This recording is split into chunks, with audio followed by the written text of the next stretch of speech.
Friends, welcome to your own channel civils तैयारी। आज की कॉम्प्रिहेंसिव न्यूज़ एनालिसिस में आप सबका स्वागत है। कॉम्प्रिहेंसिव न्यूज़ एनालिसिस शुरू करने से पहले डेली आंसर राइटिंग चैलेंज के क्वेश्चंस को देखेंगे। पहला क्वेश्चन आपका जीएस पेपर 2 से है। क्वेश्चन कहता है, China is the largest trading partner of Europe, however the pandemic and its mismanagement by China has opened some opportunities for India, analyse it. तो हमें पहले इसमें एनालाइज इट मतलब विश्लेषण की बात की गई है। तो हमें देखना है कि चाइना किस तरह से यूरोप का सबसे बड़ा ट्रेडिंग पार्टनर है। चाइना का जो मिसमैनेजमेंट था उसने यूरोप में क्या क्या प्रॉब्लम्स क्रिएट की हैं, और चाइना का ये जो यूरोप और चाइना के बीच में जो मिसमैनेजमेंट की वजह से जो प्रॉब्लम्स आई हैं उससे इंडिया के लिए कैसे अपॉर्चुनिटी क्रिएट होती है। ये इस तरह से हमें इस क्वेश्चन को सॉल्व करना है। इस क्वेश्चन को सॉल्व करने के लिए आज एक बहुत अच्छा आर्टिकल द हिंदू में छपा है, उसको हम देखेंगे। नेक्स्ट क्वेश्चन हमारा है जीएस पेपर 1 से, और इसको हम जीएस पेपर 3 में भी लिख सकते हैं क्योंकि यहाँ पे हेल्थ इश्यूज़ के बारे में भी बात हो रही है। तो जीएस पेपर 1 और जीएस पेपर 3 दोनों से ये क्वेश्चन है आपका। क्वेश्चन कहता है, urbanisation is fraught with dangers if we do not plan adequately about public health services, explain. मतलब अर्बनाइजेशन शहरीकरण खतरों से भरा है अगर हम सार्वजनिक स्वास्थ्य सेवाओं के बारे में पर्याप्त रूप से योजना नहीं बनाते। इसे समझाओ। तो इसे हम जो है स्मार्ट सिटी का जो हमारा प्रोग्राम था उसके एग्जाम्पल से समझाएंगे कि किस तरह से शहरीकरण जो है अगर हम पब्लिक हेल्थ उसमें इंक्लूड नहीं करते हैं तो किस तरह से जो प्रॉब्लम्स हैं वो क्रिएट होंगी कोविड की वजह से। यहाँ पे अच्छे एग्जाम्पल्स भी हैं हमारे पास, तो उनको देखेंगे। अगेन द हिंदू से हमें इसको देखना है। तो चलिए आज शुरू करते हैं। हमारे डिस्कशंस बहुत अच्छे आर्टिकल्स आज आए हैं द हिंदू में, और टाइम जो है ज़्यादा इनको डिस्कशन करने में ही चला जाएगा, इसलिए बाकी के आर्टिकल्स हम नहीं देख रहे हैं आज। तो चलिए शुरू करते हैं। गाइस, पहला जो हमारा क्वेश्चन है उसको हम सॉल्व करेंगे इस वाले आर्टिकल से। आर्टिकल का नाम है the sum and substance of EU's China dilemma. तो ये आर्टिकल कहता है कि जो हमारी जो इस वक्त यूरोपियन इकोनॉमिक हेल्थ क्राइसिस है और जो पॉलिटिकल नैरेटिव है उसमें कहीं ना कहीं थोड़ा सा शिफ्ट आने लगा है, और वो एक अच्छी अपॉर्चुनिटी इंडिया के अंदर के लिए हो सकती है। बट इंडिया के लिए तभी वो अपॉर्चुनिटी होगी अगर इंडिया एक पॉलिटिकल विल शो करता है। तो अब देखिए बैकग्राउंड क्या है।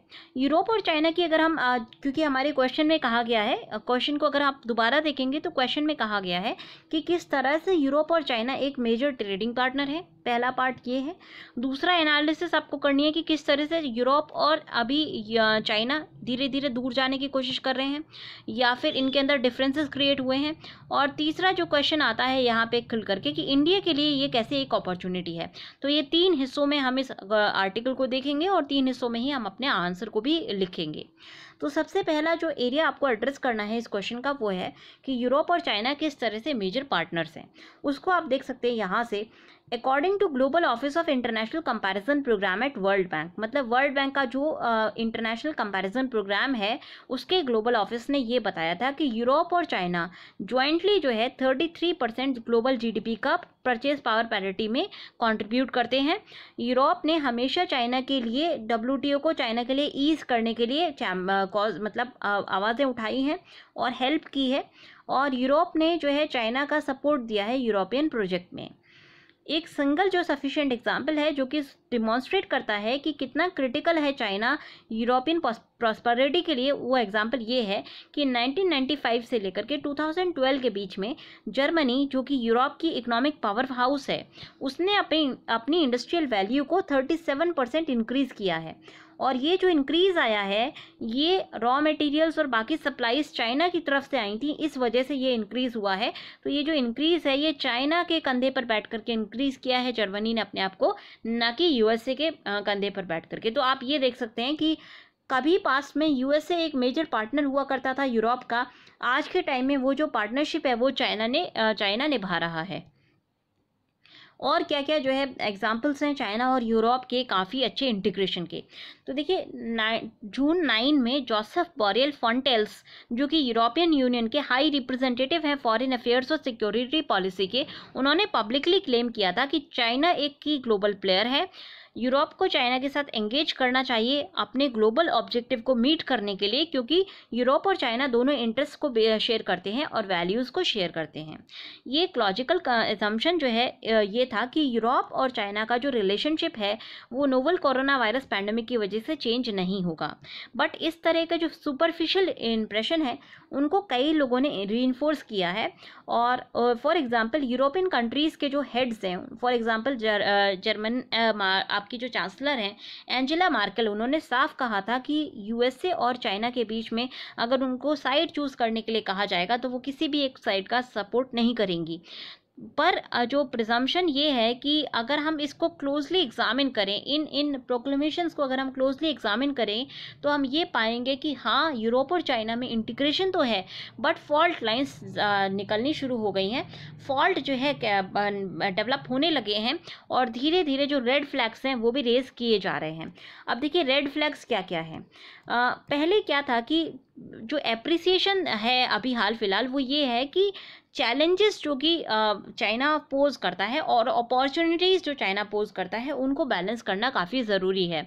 क्योंकि चाइना ऐसा नहीं है, कोई भी अगर आप किसी के साथ भी पार्टनरशिप करते हैं तो कोई स्ट्रेंथ, वीकनेसेस, अपॉर्चुनिटी, थ्रेट चारों चीज़ें लेकर के आता है। अब अगर हम चाइना के कॉन्टेक्स्ट में बात करें और यूरोपियन कॉन्टेक्स्ट में अगर चाइना को देखें तो चाइना अपॉर्चुनिटी और थ्रेट दोनों चीज़ें लेकर के आता है और थ्रेट्स ज़्यादा हैं चाइना की एज़ कम्पेयर टू अपॉर्चुनिटी। इस वजह से इनको बैलेंस करने की थोड़ी सी ज़रूरत महसूस करते हैं यूरोपियन कंट्रीज़। और ये जो बैलेंस ऑफ अपॉर्चुनिटी और थ्रेट की बात की जा रही है ये स्पेशली इसलिए की जा रही है क्योंकि जो चाइना का एक इंटरफेरेंस है, प्रोपेगेंडा वॉर है, वो बहुत ज़्यादा बढ़ गया है अभी हाल फिलहाल में यूरोप में। उसके अलावा चाइना ने बहुत सारे चाइना की तरफ से साइबर थ्रेट्स एमिनेट हुए हैं जिसमें मास स्केल पर जो है डेटा की थेफ्ट की गई है और वो जो है यूरोपियन सिक्योरिटी के ऊपर जो है कंसर्न्स को, क्वेश्चंस को खड़ा करता है। उसके अलावा एक और जो चाइना का इनिशिएटिव है जो कि इंटरफेयर करता है यूरोप के स्फीयर ऑफ इन्फ्लुएंस में, वो है चाइना का एक इनिशिएटिव जो कि सेपरेट यूरोपियन सब कॉन्स्टिट्यूएंसी क्रिएट करने की कोशिश कर रहा है 16+1 फॉर्मेट में, मतलब कि 16 यूरोपियन कंट्रीज़ और 1 चाइना। और ये जो यूरोपियन कंट्रीज़ हैं ये ईस्टर्न और सेंट्रल यूरोपियन कंट्रीज़ में मतलब में लाई करती हैं।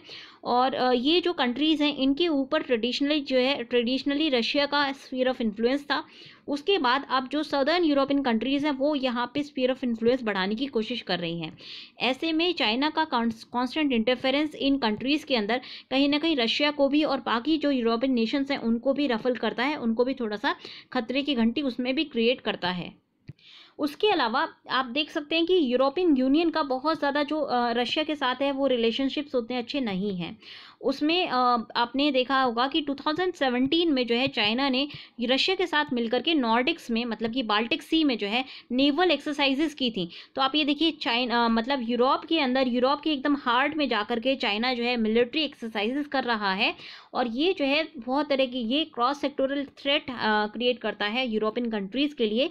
और यूरोपियन कंट्रीज़ बहुत ज़्यादा कंफर्टेबल नहीं है चाइना के इस तरह से एग्रेसिव और एक जो डोमिनेटिंग स्टैंस है उसको दिखाने में।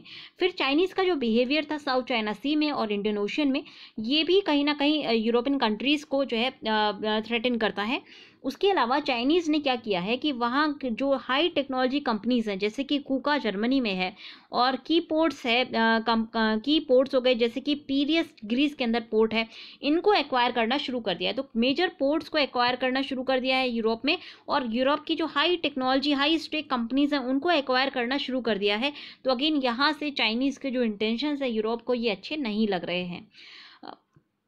इस वजह से चांसलरीज जो हैं यूरोप में उन्होंने जो है चाइना की इकोनॉमिक और फाइनेंशियल प्रैक्टिसेस के ऊपर क्वेश्चन मार्क खड़े किए हैं और ये क्वेश्चन किया है कि ये जो शायद चाइना की जो इकोनॉमिक और फाइनेंशियल प्रैक्टिसेस हैं ये इसके स्ट्रैटेजिक मोटिव से जो है मोटिवेटेड हैं और ये यूरोप की यूनिटी को थ्रेटन करती हैं, यूरोप के प्रोजेक्ट को थ्रेटन करती हैं।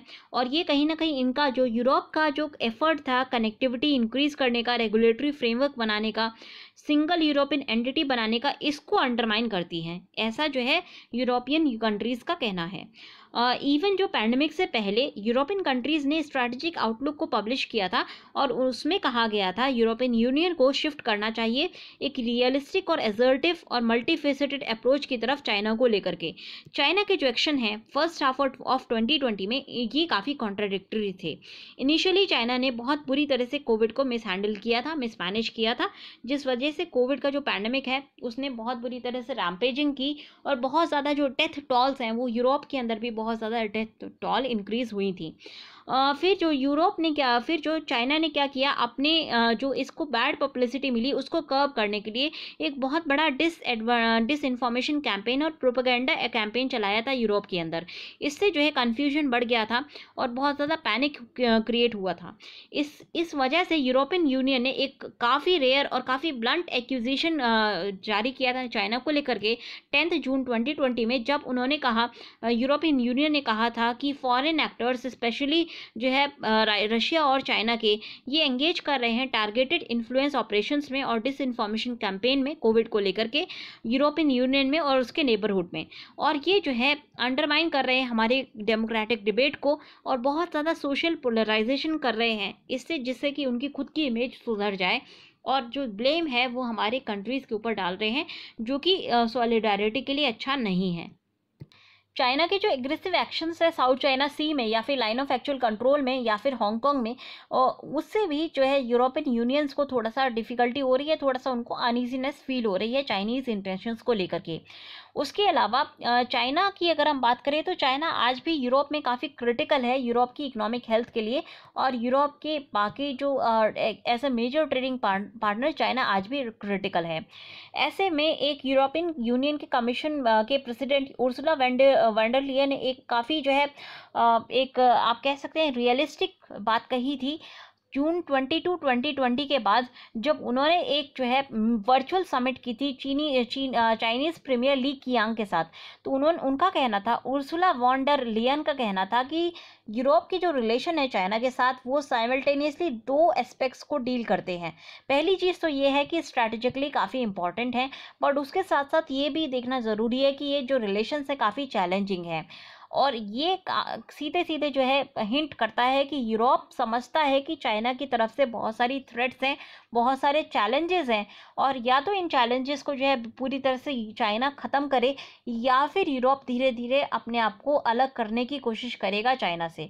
बट यूरोप में जो डिबेट है वो इस वक्त केवल मार्केट एक्सेस को लेकर के नहीं है, डिबेट इंडस्ट्रियल सब्सिडीज़ को लेकर के, ओवर कैपेसिटी इन स्टील और हाईटेक इंडस्ट्रीज़, फिर स्टीलिंग ऑफ आईपीआर, चाइना का जो एसर्टिव अप्रोच है सिक्योरिटी को लेकर के, चाइना का जो रेजिलियंस और स्टेबिलिटी है डिजिटल नेटवर्क की, उसको लेकर के डिबेट्स चल रही हैं यूरोप में। और सभी लोग पॉइंट आउट कर रहे हैं कि चाइना जो है एक अच्छा पार्टनर लॉन्ग टर्म में नहीं होगा।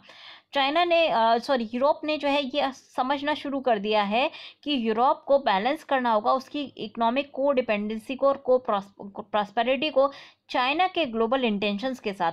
तो चाइना जो है अगर यूरोप अपने आप को अभी डीकपल नहीं करता कुछ आने वाले सालों में, तो चाइना को अभी तो फिलहाल वो को डिपेंडेंट है और को जो है जॉइंटली प्रॉस्पर कर रहा है चाइना के साथ मिलके, बट आने वाले समय में हो सकता है कि चाइनीज़ इंटेंशंस हैं जो कि ग्लोबल स्ट्रैटेजिक एडवांटेज के ऊपर फोकस्ड हैं, उसमें जो है लूज़ आउट करना पड़े यूरोप को। तो यूरोप अब ये समझना शुरू कर चुका है।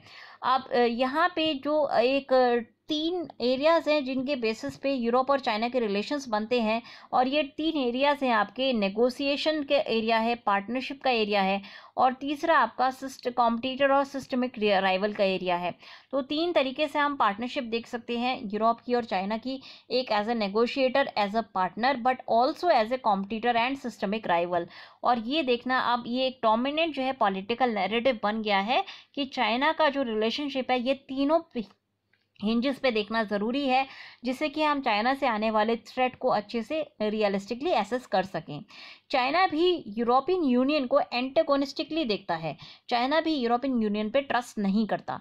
फॉर एग्जांपल युआन पेंग जो कि प्रेसिडेंट है China institute of contemporary international relations के, उन्होंने 17 जून को एक आर्टिकल लिखा था, और उस आर्टिकल में का नाम था coronavirus pandemic and once in a century change. और इस आर्टिकल में इनके द्वारा कहा गया था, युआन पेंग के द्वारा कहा गया था कि यूरोप का जो स्टार है वो फेड कर रहा है, चाइना जो है, जो यूएसए जो है रिट्रीट कर रहा है। तो उन्होंने दो बातें कही, यूरोप का स्टार फेड कर रहा है और यूएसए जो है रिट्रीट कर रहा है। ऐसे में चाइना के पास वंस इन ए सेंचुरी जो है अपॉर्चुनिटी है, जिससे कि वो एक स्ट्रैटेजिक इंटरेस्ट अपने क्रिएट कर सके, अपना एडवांटेज जो है बना सके। और उसको, चाइना को ये भी समझना होगा कि अब उनके इंटरेस्ट में यूरोपियन प्रोजेक्ट को सस्टेन करना अब चाइनीज हित में नहीं है, क्योंकि चाइना ऑलरेडी, चाइना को के जो इंटेंशंस है वो ग्लोबल हैं। तो कहीं ना कहीं ये सीधी सीधी बात कही गई है कि यूरोपियन प्रोजेक्ट को अबेंडन करना चाहिए चाइना के द्वारा, और ये चाइनीज थिंक टैंक के द्वारा कहा जा रहा है। देखिए, अगर आप हिस्टोरिकली चाइनीज थिंक टैंक्स की बात देखेंगे तो चाइनीज थिंक टैंक्स जो कहते हैं, धीरे धीरे वो ऑफिशियल पॉलिसी में कन्वर्ट हो जाता है। आप बहुत सारी चीज़ों को लेकर के ये देख सकते हैं। तो ये जो चाइनीज थिंक टैंक है, ये कहीं ना कहीं पॉइंट आउट करता है कि चाइनीज़ की जो आने वाली इंटेंशंस हैं, आने वाले टाइम में जो चाइनीज़ के एक्शंस होंगे, वो धीरे धीरे यूरोपियन प्रोजेक्ट को का सपोर्ट नहीं करेंगे, और वो धीरे धीरे यूरोप के ऊपर डोमिनेशन करने की कोशिश करेंगे, टेक्नोलॉजिकल एडवांटेज क्रिएट करने की कोशिश करेंगे। सेंटिमेंट्स जो पैंडेमिक के बाद हैं, अब ये जो हमने ऊपर डिस्कशन किया, इसका मतलब ये बिल्कुल नहीं है कि यूरोपियन यूनियन तुरंत अपने आप को डीकपल करने जा रहा है चाइना से, या फिर वो यूएसए के साथ मिलकर के एंटी चाइना कैंप को में एंटर करेगा। यहाँ से हमें ये समझना है कि अभी भी यूरोपियन बिजनेसेस चाइना को काफ़ी इम्पॉर्टेंट समझते हैं। इवन 2020 का जो बिजनेस कॉन्फिडेंस सर्वे था, उसमें ज़्यादातर यूरोपियन बिजनेसेस ने ये कहा था कि वो इन चाइना है और फॉर चाइना है। तो अभी भी यूरोपियन बिजनेस चाइना को as an important strategic market के रूप में देखते हैं। और यूरोपियन यूनियन का ये मानना है कि शायद जो आपके चाइना के प्रीमियर हैं, आपके प्रेसिडेंट शी जिनपिंग, ये और जो है उसी तरह से रिफॉर्म्स को अनलीश करेंगे जैसे कि डेंग जियापोंग ने किया था या जू रोंगजी ने किया था। यूरोपियन कंट्रीज अभी भी चाइना को सबसे बड़ा पोटेंशियल मार्केट मानती हैं, बट पैंडमिक ने बहुत बिजनेसेस को ये रियलाइज़ करवाया है कि उनका जो ओवर रिलायंस है चाइना के ऊपर वो अच्छा नहीं है। किसी भी सिंगल मार्केट पे ओवर रिलाई नहीं करना चाहिए। उसके साथ साथ जो डिटीरियोरेटिंग रिलेशनशिप है चाइना और यूएसए में, उसकी वजह से भी उनको नए इन्वेस्टर्स देखने पड़ रहे हैं और ऑल्टरनेटिव इन्वेस्टमेंट स्पेसेस की तरफ देखना पड़ रहा है। अगर चाइनीज़ हो जाते हैं अपने एंड से ग्लोबल सप्लाई चेन को रिस्टोर करने में, या डिमांड तो जो है वर्ल्ड डिमांड को रिवाइव नहीं किया जा सकता, जब बहुत सारी कंपनीज जो है कहीं और देखने की कोशिश करेंगी। तो ऐसे में ये एक अच्छा टाइम है इंडिया और ईयू के रिलेशंस को बढ़ाने का, बट ये तभी हमारे लिए अच्छा टाइम होगा अगर हम इस क्राइसिस और अपॉर्चुनिटी को वेस्ट ना करें। पॉलिटिकल कंडीशंस फेवरेबल हैं इस वक्त यूरोपियन यूनियन में, स्पेशली यूके के विड्रॉल के बाद हमारे पास अच्छी अपॉर्चुनिटीज़ हैं। देखिए, यूरोपियंस ये भी रिकॉग्नाइज करते हैं कि इंडिया का अच्छा रोल है पीस और प्रॉस्पेरिटी को प्रोवाइड करने में इंडो पैसिफिक में।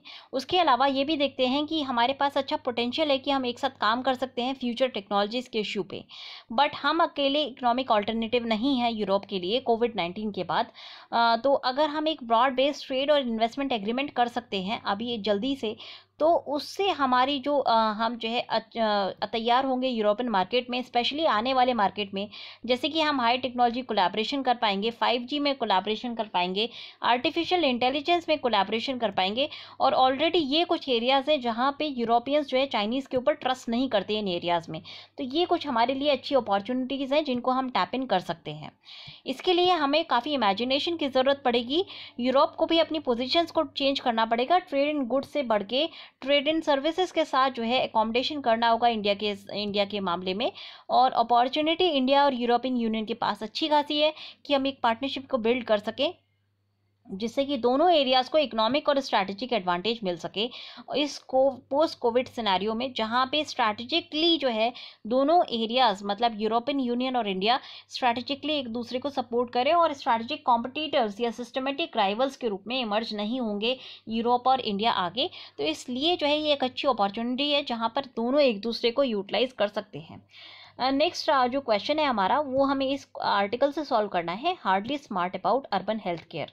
तो इस आर्टिकल में कहा गया है कि नोवल कोरोना वायरस का जो पैंडेमिक है ये एक बड़ा अर्बन क्राइसिस था। अब ऐसे में जो है मेगा सिटीज़ जैसे कि दिल्ली, मुंबई, बेंगलोर, चेन्नई, इनमें कोविड पॉजिटिव केसेस सबसे ज़्यादा रहे। तो कहीं ना कहीं यहाँ पे एक पब्लिक हेल्थ केयर के मामले में ब्लाइंडनेस देखी गई, पब्लिक हेल्थ केयर में काफ़ी कम स्पेंडिंग हुई है, जिस वजह से अल्टीमेटली कोरोना वायरस का जो पैंडेमिक है उसने बहुत ज़्यादा रैवेज किया है हमारे अर्बन सिटीज़ को। हमारे उसके अलावा एक और जो प्रॉब्लम अर्बन सिटीज़ में इमर्ज हो रही है वो ये है कि अर्बन रेसिडेंट्स की जो एम्प्लॉयमेंट है वो लॉस हुआ है और अनसर्टेन फ्यूचर को वो फेस करते हैं। ऐसे में क्वेश्चन ये है कि क्या इंडियन सिटीज़ के पास इंफ्रास्ट्रक्चर है पैंडेमिक के को डील करने के लिए या फिर उसके बाद की स्ट्रैटेजीज बनाने के लिए। अगर हम अपने पॉलिसी मेकर्स और गवर्नेंस फ्रेमवर्क की बात करें तो हमारी गवर्नेंस ने पिछले 15 साल में जो ज़्यादा फोकस किया है वो अर्बन एरियाज़ के ऊपर किया है। हमारे बहुत सारे प्लान्स अर्बन रिजुविनेशन प्लान्स रहे हैं। फॉर एग्जांपल जो हमारी स्मार्ट सिटी मिशन है जो कि एक फ्लैगशिप प्रोग्राम था नरेंद्र मोदी का लेड फर्स्ट NDA 1 का, उसको जो है फिनिश होना था जून 2020 में, जो कि नहीं हो पाया। मिशन ने कहा था कि 100 सेलेक्टेड सिटीज़ को स्मार्ट सिटीज़ में कन्वर्ट किया जाएगा एरिया बेस्ड डेवलपमेंट मॉडल पे और रेट्रोफिटिंग के साथ साथ, और जो है उनके उसके अंदर रीडेवलपमेंट किया जाएगा। बट अगेन यहाँ पे ये जो स्मार्ट सिटी मिशन है ये कंप्लीट नहीं हुआ है। 5 साल के बाद अभी जो एंथुजियाज्म है स्मार्ट सिटीज़ में वो थोड़ा सा डिक्रीज हो गया है। स्मार्ट सिटीज़ और बुलेट ट्रेन्स जो कि बज़वर्ड हुआ करते थे NDA 1 का, उसको अभी आप जो नॉर्मल गवर्नमेंट पैरलेंस है या नॉर्मल गवर्नमेंट का जो बातचीत है उसमें आप कम देखेंगे। ओवर द लास्ट ईयर्स अगर आप देखेंगे तो प्रायोरिटी जो है थोड़ी सी स्मार्ट सिटी से अलग शिफ्ट हुई है। अगर आप यहाँ पे इन्वेस्टमेंट की बात करें तो स्मार्ट सिटी के जो टोटल प्रोजेक्ट्स थे वो 5151 प्रोजेक्ट्स की बात की गई थी, जिसमें से 4700 प्रोजेक्ट्स को टेंडर दिया गया था। केवल 4700 में से 1638 प्रोजेक्ट केवल कंप्लीट हुए हैं और एक्सपेंडिचर जो स्पेंड करना था वो 2,05,018 करोड़ का जो स्पेंडिंग थी वो होनी थी स्मार्ट सिटी के प्रोजेक्ट्स पर। बट जो स्पेंडिंग एक्चुअली अभी तक हुई है वो केवल 26,700 करोड़ है। अब इसमें से अगर आप हेल्थ इंफ्रास्ट्रक्चर की बात करें तो 26,700 करोड़ में से केवल 2,05,018 करोड़ में से केवल 2,112 करोड़ इन्वेस्टेड करना था हेल्थ केयर फैसिलिटीज़ पे, जो सही से अभी जो एक्चुअल इन्वेस्टमेंट हुआ है वो काफ़ी कम है। तो हम देख सकते हैं कि जो हमारी पब्लिक हेल्थ केयर है वो एक ब्लाइंड स्पॉट है इंडियन स्मार्ट सिटी की ड्रीम में। ज़्यादातर स्मार्ट सिटीज़ को डिवास्टेशन फेस करना पड़ रहा है कोविड-19 की वजह से। कुछ स्मार्ट सिटीज़ ने अपनी जो इंटीग्रेटेड कमांड और कंट्रोल सेंटर्स हैं उनको जो है वॉर रूम्स के रूप में कन्वर्ट कर दिया था कोविड के क्राइसिस को डील करने के लिए। फॉर एग्जाम्पल बेंगलोर ने किया था, आगरा ने किया था, बट अगेन सभी स्मार्ट सिटीज़ ने ऐसा नहीं किया है। स्मार्ट सिटी मिशन का जो शिफ्ट था बेसिक सर्विसेज जैसे कि पब्लिक हेल्थ केयर यहाँ पे जो है देखी नहीं, तो पब्लिक हेल्थ केयर की तरफ कंटिन्यूसली नेग्लेक्ट हुआ है स्मार्ट सिटी प्रोजेक्ट में और बाकी अर्बन एरिया डेवलपमेंट प्रोजेक्ट्स में भी। अगर स्मार्ट सिटी प्रोजेक्ट की अगर स्पेसिफिकली बात करें तो जितने 5,000 प्रोजेक्ट की हमने बात की थी, 5,151 प्रोजेक्ट्स की बात की थी, इसमें से केवल 69 प्रोजेक्ट्स जो है वो हेल्थ केयर इंफ्रास्ट्रक्चर को बिल्ड करने के लिए थे। और जो है हमने देखा था कि कॉस्ट केवल 2,112 करोड़, जो कि पूरे कॉस्ट प्रोजेक्ट की केवल 1% है।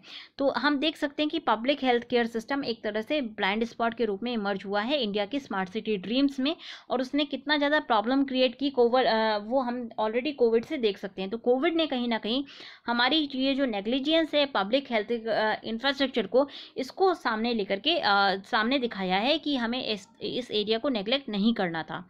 अब कुछ लोग आर्ग्यू कर सकते हैं कि हेल्थ इंफ्रास्ट्रक्चर कोई कोर नहीं है, एलिमेंट नहीं है स्मार्ट सिटी का, बट स्मार्ट सिटी मिशन की अगर हम बात करें तो ये केवल टेक्नोलॉजिकल फोकस नहीं था इसमें यहाँ पे फोकस जो है quality of urban life improve करने के लिए था। और क्वालिटी ऑफ अर्बन लाइफ को इंप्रूव करने के लिए एक इंपॉर्टेंट वेरिएबल होता है अर्बन हेल्थ को इंप्रूव करना।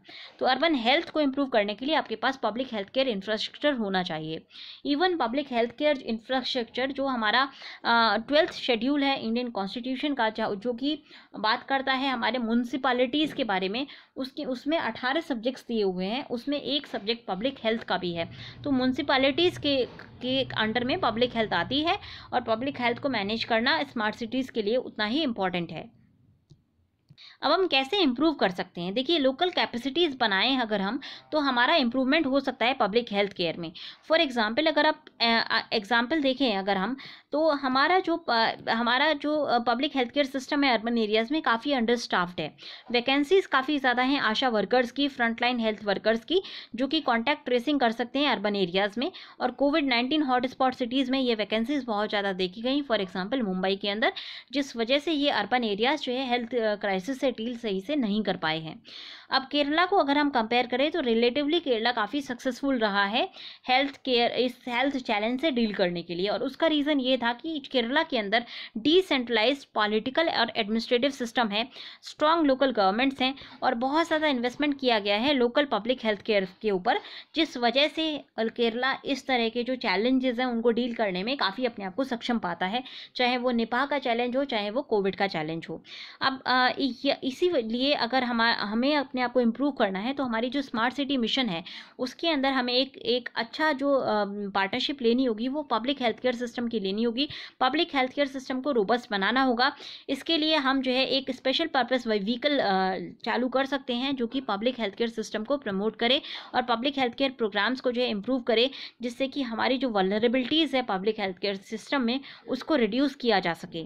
उसके अलावा एक और एरिया जो देखना है स्मार्ट जो अर्बनाइजेशन के प्रोजेक्ट में, एक और जो चीज़ देखनी है वो हमारा अर्बन रूरल लाइवलीहुड मिशन के बारे में देखना होगा, या फिर हमें जो है अर्बन लाइवलीहुड मिशन या ULM, या फिर एक हमें देखना होगा कि अर्बन एरियाज़ में मनरेगा की तर्ज पर गारंटी प्रोग्राम हम देख सकते हैं, अर्बन गारंटी प्रोग्राम UGEP करके हम ला सकते हैं, जिससे कि जो अर्बन एरियाज़ में लाइवलीहुड का लॉस हुआ है उसको जो है मेंटेन किया जा सके, इवन ड्यूरिंग पैंडेमिक और पैंडेमिक के बाद भी।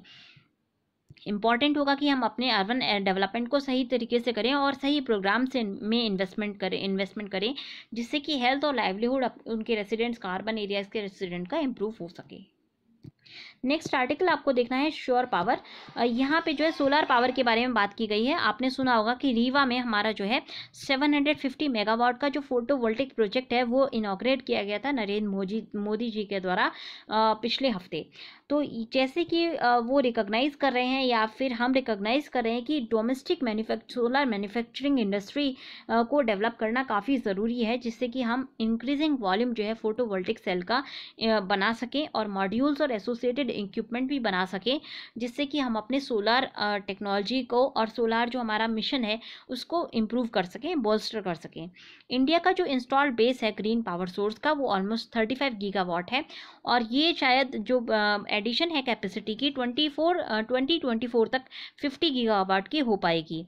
जो हमारा गोल हमने सेट किया था 5 साल के लिए पेरिस एग्रीमेंट के तहत, वो 100 गीगावाट का किया था तो 2022 तक। तो हम देख सकते हैं कि 2024 तक भी हम अपने जो गोल है उसका आधा भी नहीं रीच कर पाएंगे, तो ये हमारे लिए यहाँ पे एक बड़ा डेफिसिट है। दूसरी चीज़, अगर इसको हम कंबाइन करें अपने मैन्युफैक्चरिंग कैपेसिटी से, जो कि केवल 3.1 गीगावाट था पिछले साल, तो हम ये देखेंगे कि हमारा जो, अगर हम इम्प्रूव भी करना चाहें अपनी कैपेसिटी, तो हमें रिलाई करना पड़ेगा बहुत ज़्यादा चाइना के ऊपर, जो कि एक लीडिंग डोमिनेंट प्लेयर है in terms of photovoltaic cell. China की जो स्टोरी है वो इनसिग्निफिकेंट मैन्युफैक्चरिंग कैपेबिलिटी से वर्चुअल डोमिनेंस की स्टोरी है, और ये एक्टिव गवर्नमेंट सपोर्ट के द्वारा हुई है। गवर्नमेंट ने आइडेंटिफाई किया और एक्वायर किया टॉप टेक्नोलॉजी को ग्लोबली, और इंपोर्ट किया क्रिटिकल रॉ मटेरियल्स को, जैसे कि पॉलीसिलिकॉन। उसके अलावा सोलर मैन्युफैक्चरर्स को अब्रॉड से एक्वायर किया था और इन्वेस्ट किया थर्ड कंट्रीज़ में, जिससे कि कैपेसिटी को रिड्यूस, कैपेबिलिटी को इम्प्रूव किया जा सके।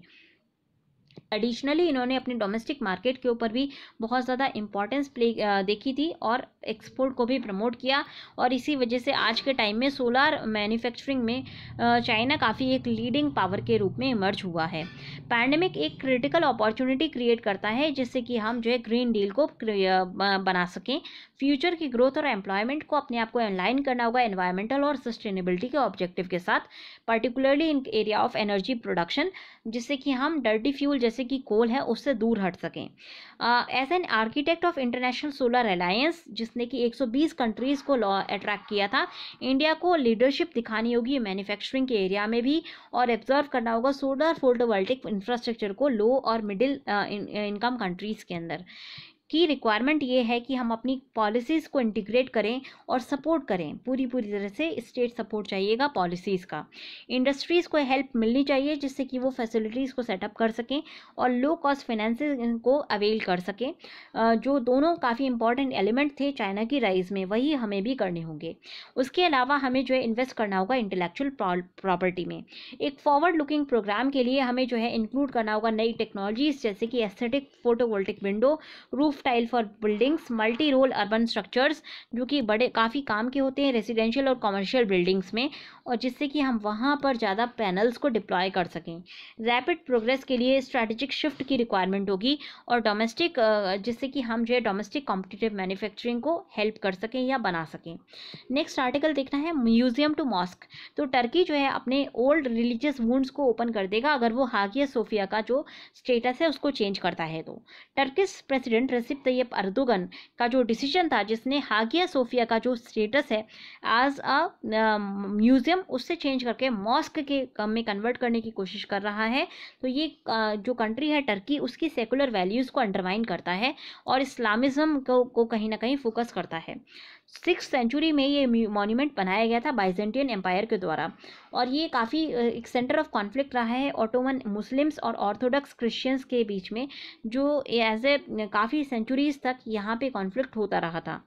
इस कैथीड्रल को बाइजेंटियन एम्परर जस्टिनियन वन ने बनाया था और इसको मॉस्क में कन्वर्ट किया था ऑटोमन्स ने आफ्टर महमद, जब महमद ने इस सिटी को 1453 में कैप्चर किया था।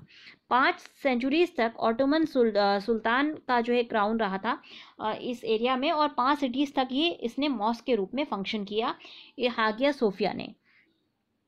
फाइनली मुस्तफ़ा केमाल आतातुर्क जो कि काफ़ी जो है विजनरी थे अगर आप देखेंगे और फाउंडिंग फादर थे मॉडर्न टर्की के, उन्होंने इस मॉस्क को जो है शट डाउन कर दिया था 1930 में एज अ पार्ट ऑफ इस सेकुलराइजेशन ड्राइव और उन्होंने जो है यहाँ पे ऑलमोस्ट 5 साल के बाद म्यूज़ियम खोला था। उसके बाद से टर्की का ये जो हागिया सोफिया है ये एक ऐसा मॉन्यूमेंट में कन्वर्ट हो गया जो कि एक सिंबल था क्रिश्चियन और मुस्लिम की को एग्जिस्टेंस का। अभी कुछ सालों से डिमांड हो रही थी इसको रिकन्वर्ट किया जाए मॉस्क में और ये पर्टिकुलरली जो है ये जो डिमांड थी ये अर्दोगन के सपोर्ट की वजह से ये डिमांड क्रिएट हुई थी। फ्राइडे को कंट्री की जो हाईएस्ट एडमिनिस्ट्रेटिव कोर्ट है उसने सोफिया का जो म्यूज़ियम का स्टेटस था उसको कैंसिल कर दिया है और कहीं ना कहीं अगेन इसको जो है ट्रांसफ़र कर दिया है इसके मैनेजमेंट को डायरेक्टोरेट ऑफ रिलीजियस अफेयर्स को। इसका मतलब ये हुआ कि इन इफेक्ट वहाँ की जो कोर्ट है उसने म्यूज़ियम का स्टेटस कैंसिल करके और इसको दोबारा जो है मॉस्क कन्वर्ट करने में कहीं ना कहीं जो डोर्स हैं उनको ओपन कर दिया है। एर्दोगन की जो पार्टी थी AK पार्टी वो पावर में इस प्रॉमिस पे आई थी कि वो केमाल का जो स्टेट है उसको दोबारा फॉर्म करेगी और एक इंक्लूसिव और डेमोक्रेटिक स्टेट जो है फॉर्म करेगी टर्की के अंदर। बट एक्चुअली जो किया एर्दोगन ने वो बेसिकली जो है सेकुलर रिपब्लिक को अनमास्क किया, अनमेक किया है और अपनी जो ग्रिप है वो पावर पे बहुत ज़्यादा बढ़ा ली है। उसके लिए अपनी पावर को बढ़ाने के लिए एर्दोगन ने रिलीजन को यूज़ किया और रिलीजन को as a centre of his governance create के रूप में जो है कन्वर्ट किया था। उन्होंने इवन कॉन्स्टिट्यूशन को रीराइट कर दिया टर्की के और एक ऑल पावरफुल एग्जीक्यूटिव प्रेसिडेंसी में कन्वर्ट कर दिया था। उसके अलावा जर्नलिस्ट और क्रिटिक्स को बहुत ज़्यादा वॉर उनको जो है उनके खिलाफ वॉर छेड़ दिया था और बहुत सारे लोगों को पॉलिटिकल जो है प्रिजनर्स बनाया गया था टर्की के अंदर। अब जो डिसीजन है हागिया सोफिया का जो डिसीजन है यहाँ पे एक उनके इस्लामिज़म को बढ़ावा देने का एक काफ़ी बड़ा स्टेप लिया है टर्की ने।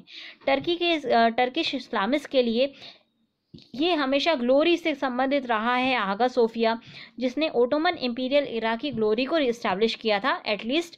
तो एर्दोगन उसी सेंटिमेंट के ऊपर सेंटिमेंट को जो है अपील कर रहे हैं और अपना जो कैमिलिस्ट सेकुलरिज्म है उसको एंड करते हुए नज़र आ रहे हैं। बट एर्दोगन को ये याद रखना चाहिए कि पुराने जो घाव हैं उनको खोलने से जो कॉन्सिक्वेंसेस होती हैं वो बहुत ज़्यादा लास्टिंग हो जाती हैं। 1453 नहीं है। और यहाँ से जो टर्की है, टर्की का जो एक डिवीज़न है वो होना बहुत नेचुरल हो जाएगा, क्योंकि अगर आप देखें टर्की एक ऐसी कंट्री है जो कि 2 कॉन्टिनेंट्स में फैली हुई है। कुछ पार्ट टर्की का यूरोप में है और कुछ पार्ट टर्की का जो है आपका एशिया में है। एशियन पार्ट को जो के अंदर अगर आप वो देखेंगे, अगर आप वहाँ की रिलीजन मिक्स देखेंगे तो वहाँ पे इस्लामिक मिक्स है। बट अगर आप यूरोपियन टर्की की बात करेंगे तो वहाँ पे बहुत ज़्यादा क्रिश्चियंस और ऑर्थोडॉक्स क्रिश्चियंस रहते हैं। तो ऐसे कहीं ना कहीं रिलीजियस बेसिस पे घावों को खोलने से जो एक दूरियां हैं वो और ज़्यादा इंक्रीज होंगी। ऑलरेडी टर्की के ऊपर जो अर्दोगन है उनकी पॉपुलैरिटी कम हुई है, और इस तरह के चीज़ों को खोलने से जो एक सपोर्ट है टर्की को वो यूरोपियन एरिया नेशन से कम मिलेगा। उसके साथ साथ घाव जो है और ज़्यादा खुल के सामने आएंगे, जिससे कि टर्की को लॉन्ग रन में काफ़ी ज़्यादा लॉसेस फेस करने पड़ सकते हैं। तो आज के डिस्कशन में इतना ही। अगर आपको पसंद आया हो तो लाइक करना ना भूलें। Thanks a lot and have a good day.